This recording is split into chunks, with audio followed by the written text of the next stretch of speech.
"The world is exceptionally fragile right now," they said in a statement.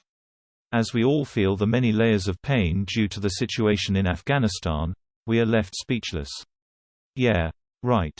As we all watch the growing humanitarian disaster in Haiti, and the threat of it worsening after last weekend's earthquake, we are left heartbroken." That's big of them, is it not?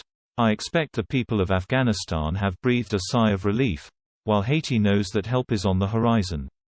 And after Harry and Meghan have sorted out that particular tragedy, perhaps they could turn their hands to the humanitarian crisis in Yemen, the persecution of the Uyghurs, the ongoing military coup in Myanmar, the Northern Ireland backstop and the current shortage of lorry drivers in the UK.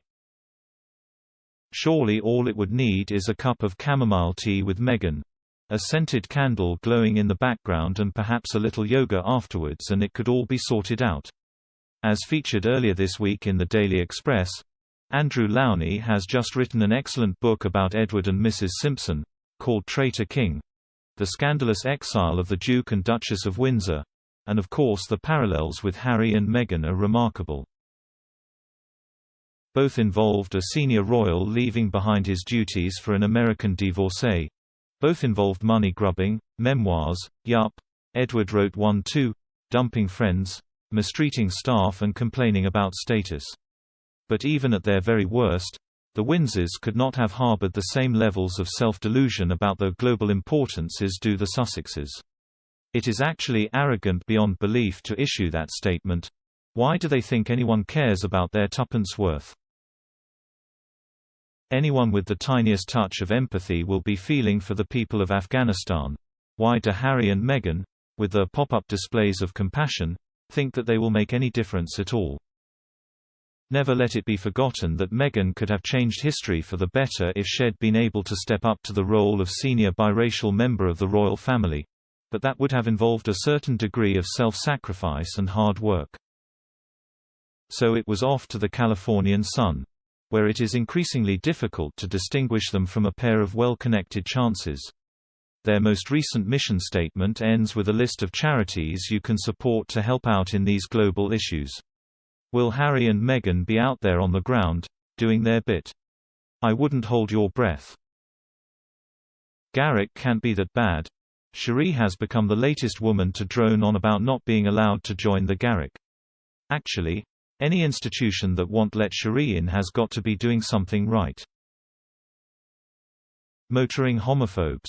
The hypocrisy of many of our so-called ruling class is well known, but the case of Tory MP Paul Bristow is frankly odd. He campaigns against speeding motorists, but has just lost his license for 28 days for driving at 76 miles per hour in a 50 miles per hour zone. The party's just getting started for retiring Ruby. Ruby Wax has been talking about stepping out of the spotlight.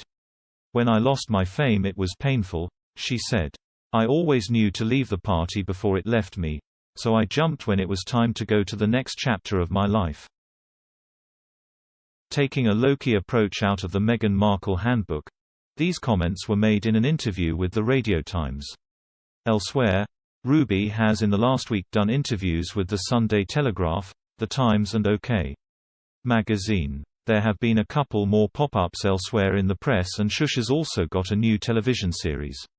Doesn't look like Shush is quite ready to leave the party yet. I'm a glass-full sort of gal. There is nothing more tedious in the entire world than people droning on about the virtues of giving up alcohol. And now that Boris has said HES off the booze until Christmas in solidarity with pregnant Carrie, they're all lining up to have their say.